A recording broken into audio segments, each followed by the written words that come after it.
a hablar naturalmente ahora sobre las elecciones que en el Perú tendrán la primera vuelta presidencial y parlamentaria el 12 de abril próximo. Lo vamos a hacer con un especialista en esta materia, como es el profesor Jorge Jáuregui, que dicta un curso sobre esta materia de derecho electoral en la Universidad Nacional Mayor de San Marcos. Imaginamos que este año tiene más alumnos que nunca, usted, profesor Jáuregui, ¿no? Porque tenemos superelecciones, primero a estas y luego las municipales y regionales. Quiero que nos explique qué significa que haya terminado el periodo donde se pueden presentar tachas, pero subsiste el periodo donde pueden haber impugnaciones. ¿Cuál es la diferencia entre tacha e impugnación? Bueno, Fernando Mávila, en principio, muchas gracias por la invitación, es muy grato estar acá. Hay que explicar que el proceso de inscripción de candidaturas es un proceso, o es un procedimiento electoral, es un procedimiento administrativo electoral que está sujeto a la garantía de la pluralidad de instancias. Es decir, que haya dos instancias que puedan garantizar la protección de las candidaturas de los ciudadanos respecto a posibles arbitrariedades. Esa es la idea básica, ¿no?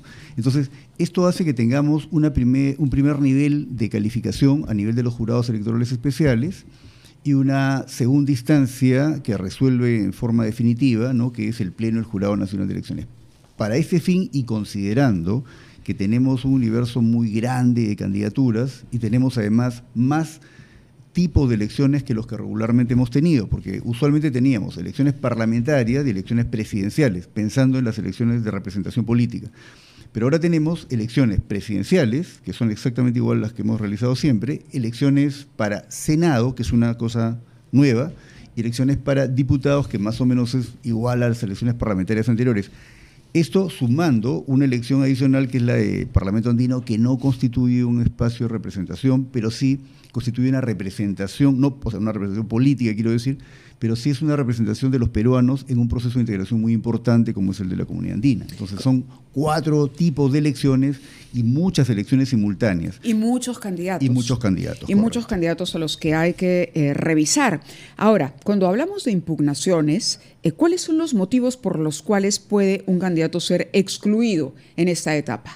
Por aspectos que prevé la ley. En esta etapa que ya tenemos, hay que decir, 39 partidos políticos que lograron inscribirse ante el registro de organizaciones políticas. Y se supone que para ello han cumplido determinados requisitos. Correcto, pero los partidos políticos se inscriben para lograr presentar candidaturas, esa es otra fase. Ahí tenemos 39 partidos que lograron inscribirse para esas elecciones, de los cuales 38 han logrado presentar candidaturas en los diferentes niveles, tipo Senado, tipo claro, para todas diputados, las elecciones. Y 36 partidos que han logrado inscribir fórmulas presidenciales, ¿no? Entonces, o sea que hay 3 que no tienen fórmulas presidenciales. Uno es el FREPAP, ¿no? Correcto, partidos que no presentaron fórmulas presidenciales y uno que fue retirado, que es Acción Popular, por eso quedamos con 38 partidos postulando. Ese es el universo que tenemos, ¿no?, de partidos en contienda, ¿no?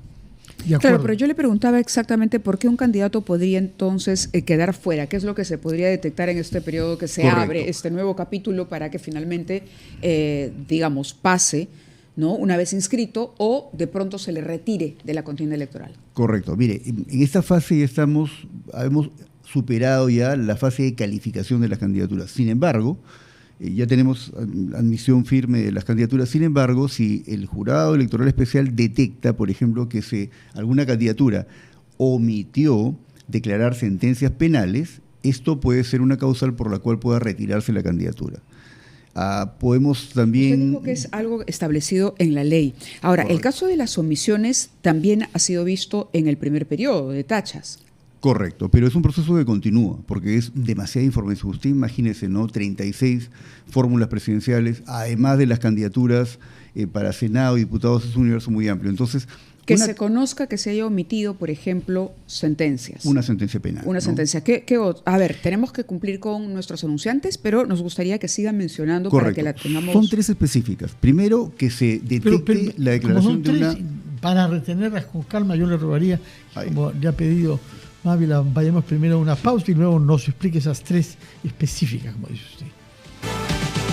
A las 8:52 estamos conversando con el profesor Jorge Jaure, especialista en Derecho Electoral, que ha venido a explicarnos lo que significa que haya terminado el periodo de tachas, pero que subsista incluso hasta marzo un periodo en donde pueden haber impugnaciones. Y una de las razones más frecuentes es que hayan condenas que se han escondido en el momento de la inscripción de las candidaturas. Yo quisiera que nos explique cuáles son esas condenas que daría motivo a una descalificación, porque hemos visto el caso de Mario Vizcarra, en el cual él no había mencionado la condena que apareció a luz, pero lo que ha hecho valer el Jurado Nacional de Elecciones es que es una condena ejecutada de la misma manera que la reparación civil y que además ha sido impuesta hace más de 10 años y ha sentado una especie de doctrina sobre cuáles condenas deben ser usadas para excluir y cuáles no. Explíquenos usted, por favor. Correcto. Mire, ahí hay un primer marco que es el que establece la Constitución. El artículo 34A establece que las personas que tienen una condena penal por delito doloso no pueden postular a cargos de elección popular, o sea, están impedidas. Por lo tanto, si una persona omitió declarar una sentencia penal por delito doloso en primera instancia, entonces podría ser retirado, excluido. Ahora, lo que ha interpretado luego el Tribunal Constitucional, que me parece consistente, es que si una persona ha sido condenada por delito doloso, pero ha purgado su pena, ha cumplido con la pena y ha pagado la reparación civil, de ser el caso, entonces está rehabilitada y por lo tanto no resulta aplicable el impedimento. Eso me parece consistente porque en una democracia constitucional las penas, las sentencias penales no tienen un sentido de vendetta pública, de venganza de la sociedad, sino más bien de un esfuerzo por resocializar o recuperar a la persona cumple su condena y el ciudadano queda habilitado para el ejercicio de derechos políticos. Entonces hay este marco, ¿no? Entonces, si una persona tiene una sentencia penal por delito doloso, no puede participar, no puede postular y por lo tanto, si no declara esa sentencia, puede ser retirado. Pero si una persona ha purgado esta condena y ha pagado la reparación civil, queda rehabilitado y no le es aplicable. Claro, sobre esa rehabilitación, bueno, lo dejo terminar y luego quisiera formularle una repregunta asociada a lo que ha ocurrido con el caso Vizcarra, por ejemplo. Pero lo dejo que termine primero la idea. Correcto. Entonces, la idea es esa, ¿no? Tenemos esto, el marco general constitucional, pero la interpretación que ha hecho el Tribunal Constitucional, que hay que decirlo, es el intérprete de la Constitución, ¿no? Que parece consistente con un régimen de democracia constitucional, de Estado de Derecho. Claro, yo le decía que hay una polémica abierta, es decir, sobre el impacto que podría tener este criterio aplicado por el Jurado Nacional de Elecciones para permitir la postulación de Mario Vizcarra, condenado por peculado, y en teoría ya que ha cumplido su condena y estaría rehabilitado. El Jurado Nacional de Elecciones ha fijado un plazo de 10 años, dice, para que personas con sentencias penales puedan volver a postular tras cumplir la condena y obtener la rehabilitación. Es decir, no es inmediato, sino tienen que pasar 10 años más. Entonces, ese es el criterio que ha encontrado el jurado para la aplicación de esta restricción. Mire usted, la interpretación que ha hecho el Tribunal Constitucional es que la persona que purga condena, o sea, ya se rehabilita y paga la reparación civil, nuevamente queda rehabilitada, ya no tiene límites para el ejercicio de derechos políticos. El Jurado Nacional de Elecciones está aplicando el criterio de los 10 años. Una buena pregunta sería ¿por qué no 5, por qué no 15? ¿No? Entonces, creo que el criterio más interesante y más sólido es el que está interpretando el Tribunal Constitucional, ¿no? Claro, surge una podría ser arbitrario, que se ¿no? le hemos hecho a otros especialistas en derecho también, porque la sentencia del Tribunal Constitucional y la norma no impediría eventualmente incluso que personas que han purgado condena por terrorismo puedan postular. Mire, eso, digamos, es interesante de analizar, ¿no? Habría que ver... Cuando hemos preguntado por el caso Vizcarra es lo que nos han dicho, es decir, es así de amplio. Correcto. La idea general, y me pongo en una perspectiva de los principios constitucionales, de la estructura de la democracia constitucional para pensar esto jurídicamente, es que el purgar condena rehabilita a la persona. Las penas nunca deben ser percibidas como vendetta pública. Claro, existe el tema de que en el caso de delitos como puede ser el de terrorismo, ¿no?, que constituye una afectación, un ataque directo al régimen democrático. ¿El jurado con esta interpretación acabó con la figura de la muerte civil? No muerte exactamente, civil entendiendo, claro, que alguien que ha cometido delitos simplemente ya queda de por vida digamos, fuera de la posibilidad de volver a presentarse a una, o de presentarse por primera vez incluso a una elección para un cargo público. Correcto. De acuerdo a lo interpretado por el propio Tribunal Constitucional, si la persona ha purgado la condena, no debería tener limitaciones, ¿no? ¿Cuál es la situación de los prófugos de la justicia? Es el caso notorio del candidato Vladimir Cerrón a la presidencia. ¿Qué cosa dice la ley y la Constitución? No sobre un condenado, sino sobre alguien que se resiste a someterse a la justicia, como es Vladimir Cerrón, que es objeto de una prisión preventiva, ¿no? Correcto. Mire, en principio diríamos que no le resulta aplicable el impedimento de postular, porque no tiene una condena por delito doloso en primera instancia, pero es, digamos, también resulta evidente y claro, ¿no?, que una persona que está con un mandato de detención no puede realizar actos de campaña.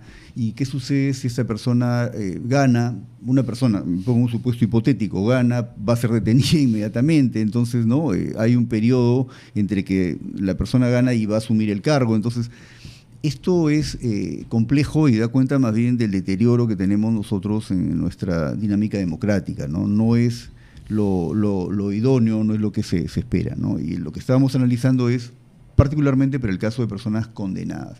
Pero dice mucho la conducta de una persona que no afronta, digamos, conforme al marco constitucional y legal, también su responsabilidad ante el Poder Judicial. La garantía básica que tenemos en un Estado democrático de derecho es justamente ese sistema de separación y equilibrio de poderes, ¿no?, que nos permite vivir de una forma civilizada y racional, ¿no? Evadir o enfrentar o desafiar esa estructura ciertamente es una conducta. Bien, doctor. ¿Y qué pasa con los que sean condenados de aquí hasta marzo? La pregunta no es teórica, porque hay una buena cantidad de personas que están procesadas y vienen siendo investigadas. O sea, podrían ser condenados algunos. ¿Qué pasaría con ellos si fuesen condenados de aquí hasta el 11 de abril, en realidad? Correcto. Mire, es una de las posibilidades por la cual una candidatura puede ser retirada, ¿no? No solamente por el caso de personas que ya tienen una sentencia penal por delito doloso en primera instancia, sino qué pasa con personas que han logrado inscribirse, que no tienen sentencia, pero que por lo menos hasta 24 horas antes de la fecha de la jornada electoral se emite una sentencia penal nueva por delito doloso. En esos casos puede proceder en la exclusión de esa candidatura. Puede proceder. Puede proceder, o sea, depende del jurado electoral especial que la aplique, evidentemente. Ahora, hay que considerar que si se trata de una persona que tiene la condición de candidato presidencial y se excluye esa candidatura, no solamente se cae la candidatura individual, sino toda la fórmula presidencial. Entonces es una segunda posibilidad de todavía no cambios. La lista parlamentaria, pero sí la plancha presidencial. Exacto, son elecciones totalmente distintas, ¿no? Se convocan conjuntamente, pero cada distrito electoral incluso es una elección independiente, ¿no? Muy bien. Señor Jáuregui, muchas gracias por su presencia y por sus explicaciones. Esperemos que las elecciones discurran de la manera más transparente posible y que no veamos condenas de aquí hasta abril de personas que están candidateando ahora. Yo creo que hay que tener fe en nuestras instituciones y en la democracia, porque es verdaderamente el mayor bien que tenemos en nuestra sociedad, ¿no? Bueno. Sería bueno también tener fe en nuestras autoridades, ¿eh? Correcto. No solo en las instituciones, sino en algunas personas que las dirigen. Totalmente. Y eso a veces flaquea. Muchas gracias. Muchas gracias por estar con nosotros.